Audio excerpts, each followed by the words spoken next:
What's up, baby? Today's show is sponsored by Southern New Hampshire University. Yeah, we talking about proper preparation. We're talking about trying to be better at life. How can we improve, right? Whether we're talking about just as an individual, how do we improve if we're talking about in the job space?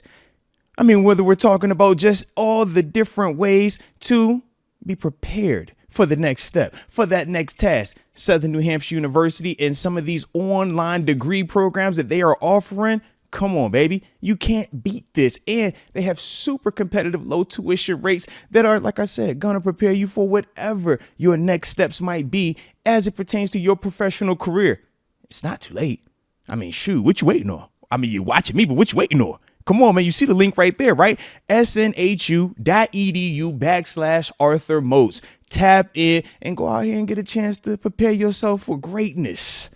But now it's time for regularly scheduled programming. So take us through now. You're at Pitt, man. What's going on in that situation, man?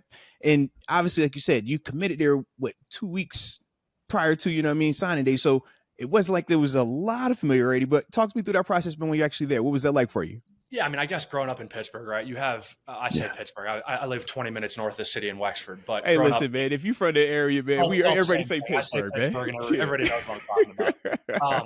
But growing up there, right? I knew the lay of the land. Was familiar with the city. We had Heinz season tickets to the Steelers growing up, so very familiar with Heinz Field. Let's go. Played there in high school. That's where the Whippeal championships were. So it wasn't like this big life change that I felt. And in more of a ways, I almost felt it was kind of calming in a way, right? Like, hey, I'm staying home, getting to be the hometown kid. There's a lot of stuff that is going on. I feel like, hey, I'm sweet, right? I'm right in my backyard. But as soon as I got there, I knew I was going to redshirt.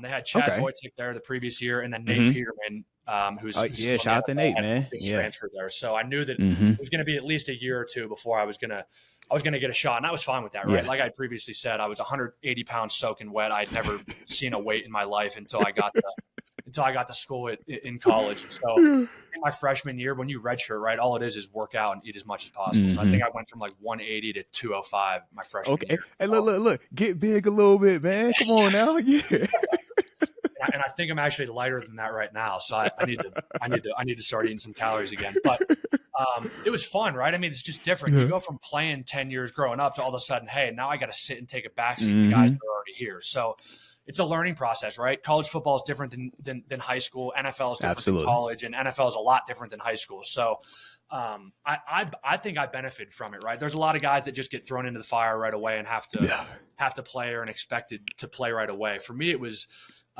hey, let's get your body right. Let's get you in physical shape. Let's get you mentally up to speed. I came from a high school offense where it was RPOs. I was just reading one guy. So I had no idea what the difference between cover 2, cover 4, man, all this different stuff was. So it definitely took me a year or two to feel comfortable, to get situated with the offense, weight program, all that stuff. Yeah. So one thing kind of led to another. We were in bowl game, my redshirt freshman year.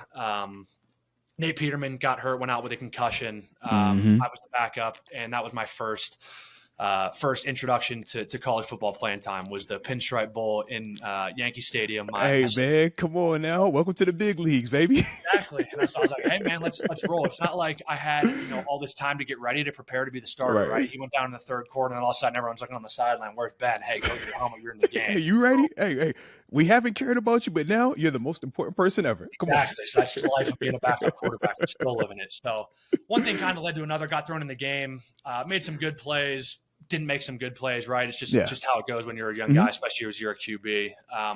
So going into the offseason, I think, hey, these guys are out of here. It's now my time to roll, right? I got the keys. Let's see what these last 2 years have been all about. Am I ready to go? Am I ready to do this? Or am I going to have to just see what happens after that? They bring in Max Brown, who was a 5-star from USC, the number 1 recruit in the country, when he was coming out of high school. Now, are you aware of that this guy has that type of like prestige when he's coming here, or do you just get surprised when he gets to the campus? I mean, when you see, hey, Max Brown commits, I think logically, right, everyone's just going to go type, like, who's this guy into Google and find out a little bit about him, right? All right. So I think that was natural, and I'm like, all right, so at I'm like, hey, I'm going to be competing, right? So I know that. So they bring him in. They let us compete during spring ball. They let us compete during fall camp. And I'm probably not the only person that'll tell you this. You can go ask anybody that was on that team that year. I mean, I'm sure a majority of the guys would tell you I beat him out fair and square. Let him cook. Come on, man. Fall camp. But unfortunately, there's a lot that goes on other than sometimes the best player playing, right? And that was kind of my introduction to, hey, the best guy doesn't always play. There's some politics that might be involved in this. Absolutely. They started him. He played well the first 5 or 6 weeks. I think we were 2-4, 3-3. He broke his collarbone week 6 or week 7 against Syracuse, and so here we go again, right? Same thing as last year, where I got sudden change. Come on, man. Thrown into the bowl game. Now all of a sudden, middle of the season, Ben, you're our guy, right? So played 5 or 6 games. Thought I played decent. The unfortunate thing about quarterback, right? As soon as you step in, everyone expects you to 300 yards, 3 touchdowns, no turnovers. Doesn't matter if you're a redshirt freshman. Doesn't matter if you're a redshirt senior. Doesn't matter if you're a true freshman, right? So, I felt it that I was on a little short of a leash, even though that was my first time kind of getting thrown in there. And as well as bringing Max Brown in, Kenny Pickett had enrolled early the same year. So I kind of knew, hey, I got to play well. This is their guy that they brought in Kenny Pickett, that, hey, if I don't play well, right, the writing could be on the wall. We were not good that year. We were 4-8, 5-7, didn't make a bowl game. The last game of the year, they approached me and said, hey, we're going to start Kenny. The last game of the year. We're playing number 2 Miami, who was 11-0 or 10-0 at the time. He plays really well, goes for 200 passing, 100 rushing, and 3 or 4 total touchdowns. And so after the game, I'm kind of like, all right, this might be right. This is kind of what we didn't want to happen. It's a reality now. We're going to have to figure out, hey, do we want to stay here, be a backup, and try to just see what happens?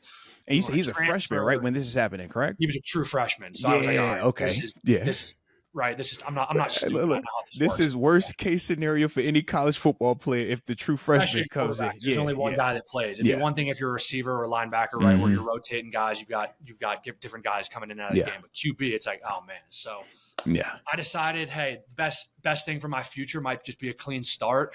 At that point, the NFL was not even the closest thing on my mind, right? It's just, hey, let me go graduate, let me go play football for a few more years, have some fun with it, and we'll figure out whatever happens. Whatever happens after that, and then one road led to another, and all of a sudden, JMU. So come on, now. It is crazy to think, though, man. As you said, you weren't even considering NFL at that time, but hindsight 2020, you got 3 dudes at the same time at Pitt. All 3 of you guys drafted into the NFL. It's crazy, now, right? In the NFL still. I'm going into year 6, and Kenny Pickett's going into year 3 or 4 with the first round. Absolutely, dude. So crazy. It's wild just to see kind of how some of these quarterback rooms kind of pan out and where guys end up.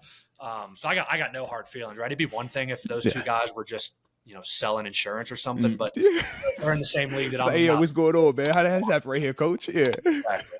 Yep. No, I like that right there, man.